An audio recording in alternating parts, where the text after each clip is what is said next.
Дени сак бала, дени сак улут, дени сак өлкө деген девиз менен окуучулардын билим сапатын көтөрүүдө ден соолугу маанилүү ролду ойнойт. Бул үчүн мектептеги берилип жаткан ысык тамактын сапатын жакшыртуу биздин эң негизги милдеттерибиздин бири. Биз Ак Суу районуна караштуу Үтүркалиев атындагы Чолпон жалпы орто билим берүү мектеби.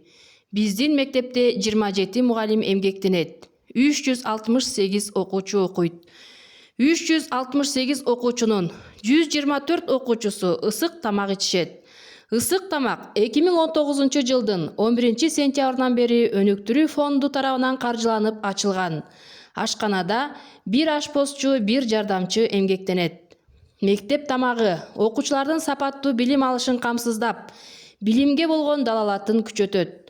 Толук кандуу рацион, балансталган витаминдүү азык балдардын физикалык жана психикалык өнүгүүсүнө негиз болот.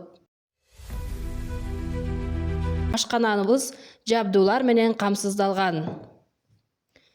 2023 жылдан бери мамлекеттик мектептердеги башталгыч класстын окуучуларынын тамагына республикалык бюджеттен күнүнө 14 сомдон бөлүнөт.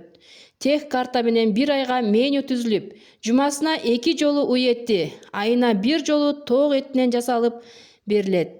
Мындан сырткары ботконун түрлөрү, кургатылган жемиштен компот берилет. Ошондой эле окуучуларга сапаттуу тамак берүү үчүн мектепте жер-жемиш өстүрүүгө уруксаат берилген. Мындай демилге мектептерге азык-түлүктүн ар түрдүүлүгүн кеңейтүүгө, балдардын тамактануусун колдоого алуу, санитардык гигиеналык шарттарды жана мектеп инфраструктурасын жакшыртуу үчүн кошумча киреше булактарын түзүүгө шарт түзүлгөн. Биздин мектепте талаага 4 гектарга арпа, 4 гектарга көп жылдык беде чөбү, 20 сотук жерге картошка себилген. Ал эми мектеп участкасына 8 сотук кулпунай, пияз, сабиз, кызыл кызылча, помидор себилип, балдардын ысык тамагына керектелет. Балдардын ден соолугуна болгон камкордук алардын тамак ашынан башталат. Мектептеги ысык тамак программасы бул мамлекеттин жаш муунга болгон мамилесинин көрсөткүчү.